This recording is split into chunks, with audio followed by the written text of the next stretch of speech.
all these curves in the song Amazing Grace? Hello everyone, welcome back to Theory Tuesday series. I'm Elouise.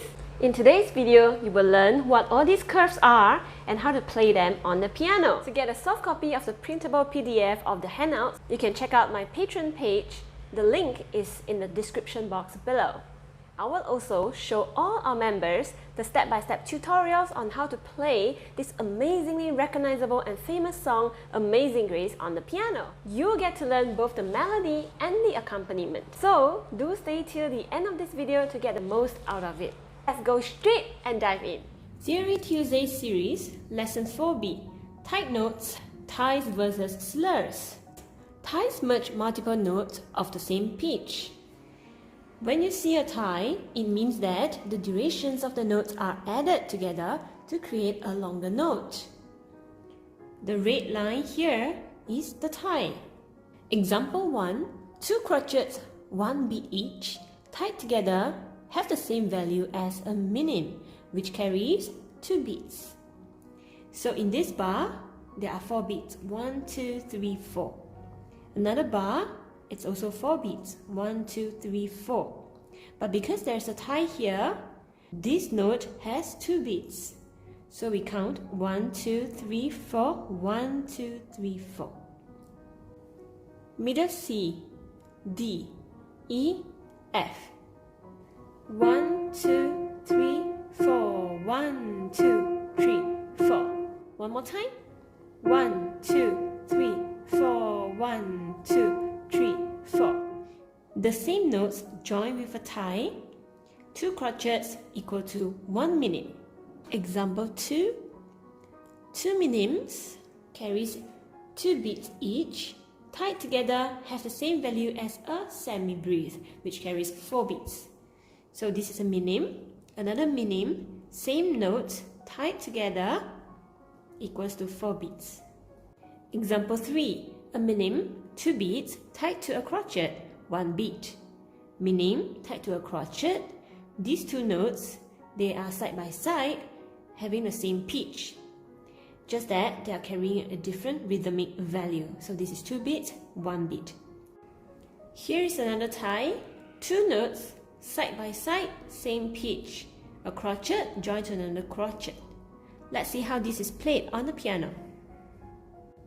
2 black keys, middle C. Another 2 black keys, a higher C.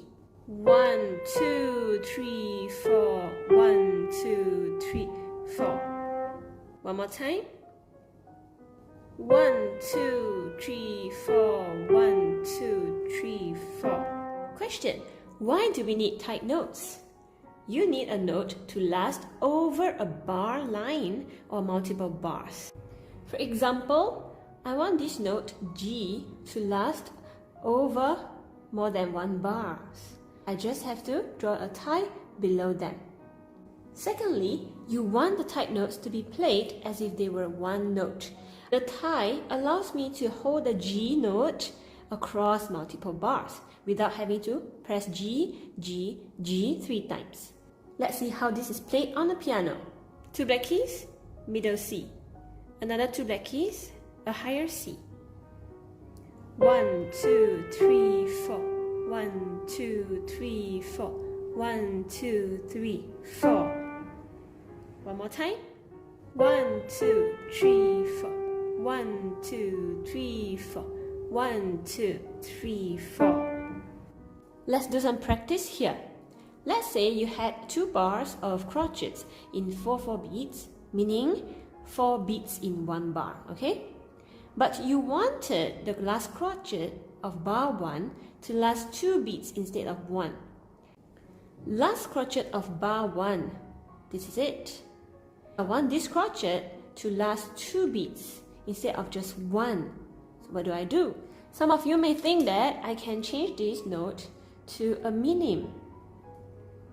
This way, I will be able to make the last crotchet to last 2 beats instead of 1. But what's the problem here? This is a problem. 1, 2, 3, 4, 5. But we cannot have 5 beats in 1 bar. We can't make it a minim. As then the bar wouldn't add up to 4 crochet beats. Therefore, we use a tie to join the last crochet, this one, of bar 1 to the first crochet of bar 2. This way, I'll be able to extend this note by another beat. How to write a tie?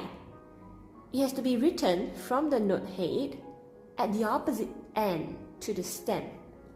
Here's the note head. The stem is here.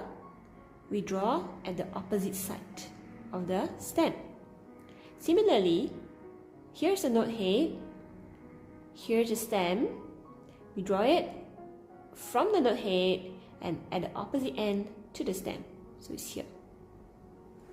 Coming towards the end, what's the difference between ties and slurs? Ties, notes are of the same pitch.